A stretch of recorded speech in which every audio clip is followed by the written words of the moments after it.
बुशरा बीबी को रिलीज़ कर दिया गया। बुशरा बीबी को रिहा कर दिया गया। बुशरा बीबी ने 264 डे की फसादियत का सामना किया है, जुल्म और ज़बर का सामना किया है, जुल्म और ज़बर के सामने डट के मुकाबला किया, डट के खड़ी हुई हैं और इनके मुंह पे जूते मारे जो कहते कि इमरान खान को बुशरा बीबी छोड़ के चली जाएंगी। बुशरा बीबी इमरान खान के खिलाफ वादा माफ गवाह बन जाएंगी उनके खिलाफ। और बुशरा बीबी ने इनके गलत साबित करके दिखाया और बताया कि वो इमरान खान के साथ कितनी वफादार हैं और कैसे डट के कैसे बीवियां डट के मुकाबला करती हैं जब उनके शोरों के ऊपर मुश्किल टाइम आता है। और उन्होंने साबित किया, उन्होंने डट के मुकाबला किया, उन्होंने अपना सर नहीं झुकाया, उन्होंने अपना सर ऊंचा करके इस सिस्टम का, इस फसादियत का, इस जुल्म और ज़बर का भरपूर सामना करके दिखाया और बताया जो कहते कि बुशरा बीबी इमरान खान से धोखा करके चली जाएंगी, उनसे डील कर लेंगी, उनके खिलाफ वादा माफ गवाह बन जाएंगे। वो उनके मुंह पे जूता है, उनके मुंह पे एक जोरदार चमाटा मार के बुशरा बीबी आज रिहा हुई हैं इस्लामाबाद अदालत जैसे। जस्टिस यहिया अफरीदी ने चीफ जस्टिस का ओहदा साथी जस्टिस के मशवरे से कबूल किया है। हुकूमत ने ट्रैप कार्ड डाला था नोटिफिकेशन में कि अगर यहिया अफरीदी इनकार करते तो जस्टिस मंसूर और मुनीब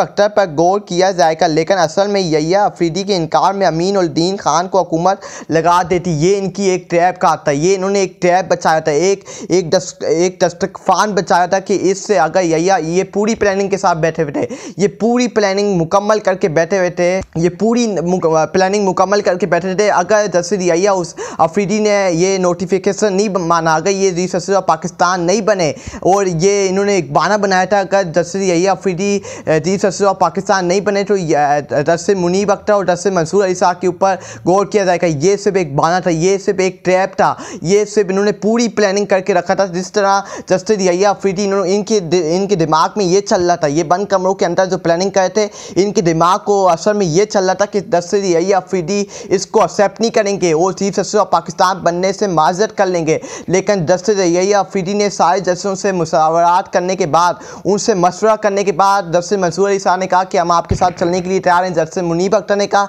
कि हम आपके साथ, उनको मालूम था कि ये हुकूमत अपना अरबा इस्तेमाल करेगी, ये हमें सुप्रीम कोर्ट का चीफ जस्टिस ऑफ पाकिस्तान बननी नहीं देगी। इनको पता था जस्टिस मंसूर अली साहब सीनियर थे, जस्टिस मुनीब अख्तर और जस्टिस मंसूर अली साहब, इनको पता था ये सिर्फ एक इन्होंने ट्रैप कार्ड के रहे। तो ट्रैप कार्ड के जरिए इन्होंने ये प्लानिंग बनाई थी कि अगर जस्टिस यहिया अफरीदी ने ये मना कर दिया, माजरत कर ली कि मैं चीफ जस्टिस ऑफ पाकिस्तान ही बनूंगा क्योंकि मैं इस वक्त तीसरे नंबर पर हूँ और तो टॉप 2 पे है मेरे ऊपर जस्टिस मुनीब अख्तर और जस्टिस मंसूर अली साहब, उनको बनना चाहिए, तो ये एक ट्रैप कार्ड खेलते। लेकिन जस्टिस यहिया अफरीदी ने साथ ही अपने जज से उनसे मशवरा करके उन्होंने ये नोटिफिकेशन माना और चीफ जस्टिस का ऑर्डर कबूल किया। और जो बाकी चीफ जस्टिस ऑफ पाकिस्तान है उन्होंने उनके साथ काम करने से वो रजामंद हो गए हैं। लेकिन अगर ये जस्टिस यहिया अफरीदी नहीं मानते तो जस्टिस अमीन उल दीन को, जो काजी फ़ाइज़ का सेकंड पार्ट है, काजी फ़ाइज़ सेकंड पार्ट, उस काजी फ़ाइज़ का सेकंड पार्ट था, उसको ये लोग चीफ जस्टिस ऑफ पाकिस्तान लगा देते, उसको ये चीफ जस्टिस ऑफ पाकिस्तान लगा देते। और फिर जो काजी फ़ाइज़ ने इस मुल्क के साथ किया, इस मुल्क के अदारों के साथ किया, इस मुल्क की अदलिया के साथ किया, गरीब अवाम के साथ किया, इस अवाम के ऊपर जुल्म किया, यही अमीन उल दीन काजी फ़ाइज़ का पार्ट 2 था। ये फिर अवाम के साथ वही करता है काजी फ़ाइज़ ने अवाम के साथ किया, इस अवाम की 24 करोड़ अवाम के साथ जो जुल्म और ज़बर किया है, जिस हुकूमत के साथ मिल के फॉर्म 47 की जाली हुकूमत, जिनके पास कोई मैंडेट नहीं, यजूर मजूज के साथ ये लोग मिल के ये इस मुल्क को तबाह करते। लेकिन जस्टिस यहिया अफरीदी ने, जस्टिस मंसूर अली साहब, जस्टिस मुनीब अख्तर ने उनका साथ दिया, उनको कहा कि आप इसको कबूल करें क्योंकि ये हुकूमत कभी जस्टिस मंसूर अली साहब और जस्टिस मुनीब अख्तर को चीफ जस्टिस ऑफ पाकिस्तान नहीं बनाएगी।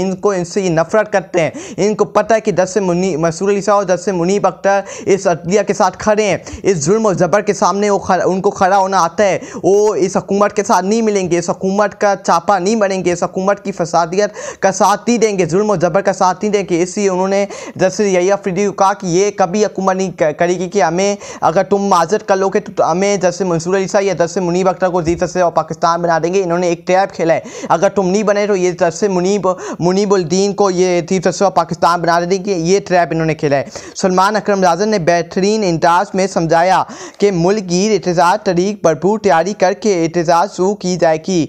संत दर्जन या सन 100 अफराद नहीं हज़ारों लाखों का मजमा होना चाहिए। सिर्फ पीटीआई नहीं, हर मुकतबा फ़िक्र को शामिल करना है। सिर्फ सोशल मीडिया पर रीच हो के ऐलानात नहीं, ग्राउंड पर तैयारी करके निकलना। ये बहुत अच्छी तरह सलमान अकरम राजा ने समझाया कि किस तरह हमने रीच हो पूरी प्लानिंग के साथ निकलना है। ये नहीं है कि हम सोशल मीडिया के ऊपर पोस्ट करते जाएं और प्लानिंग बनाएं और हमारी प्लानिंग के ऊपर पर्दा लग जाए, हमारी प्लानिंग के ऊपर जूते पड़ जाएं। ऐसे हमने नहीं करना, हमने पूरी प्लानिंग के साथ पूरा मंसूबा बंदी के साथ निकलना है। इस बार कुछ 100 के अफरादों के लश्कर से नहीं, पूरे हज़ारों लाखों से, पूरे पाकिस्तान से लोगों को निकालना है और पूरी प्लानिंग के साथ पूरी प्लानिंग हम बना रहे हैं। और ये प्लानिंग बनेगी और पे पूरा पाकिस्तान भी ब्लॉक होगा। और जब तक इस हुकूमत से निजात हम नहीं पा लेते, हम अपने घरों से वापसी नहीं जाएंगे। और पूरी प्लानिंग के साथ इस बार निकलना होगा। ये कोई बहाना नहीं होगा कि कोई KPK आउट चाय पीने चला गया, कोई वहाँ चला गया, कोई वहाँ चला गया। प्रोटेस्ट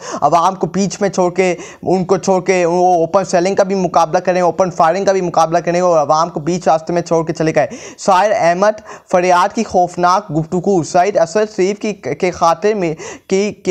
कातिल मिलिट्री इस्टेब्लिशमेंट है। इस वक्त का आर्मी चीफ असद शरीफ का कातिल है। इन्होंने ई सलीम सिजाद को कत्ल किया, मुझे अगवा किया, असद टूर और मती उल्लाह जान को अगवा किया, आमिर मीर पर कातलाना हमला करवाया। ये शायर अहमद फरियाद की खौफनाक गुफ्तगू। उन्होंने कहा जो असद शरीफ को 2 साल हो गए हैं, उनका अभी तक हिसाब नहीं लिया क्या कि उनको किससे कत्ल किया है, उनको अटकंटों में नहीं लाया क्या, उनसे हिसाब नहीं लिया क्या जिन्होंने असद शरीफ को कत्ल किया। 2 साल हो गए असद शरीफ को, अब तक हक नहीं मिल सका, उनको अब तक इंसाफ नहीं मिल सका। जो उनको उनकी फैमिली वाले वो अदालतों के चक्कर लगा के, लेकिन काजी फाइसा ने इस केस की समाअत नहीं ली। जो नए चीफ सदस्य पाकिस्तान तस्री यहिया हुसैनी आए हैं, उनसे अपील है कि इस केस की समाअत करें और उनको इंसाफ दें असद शरीफ।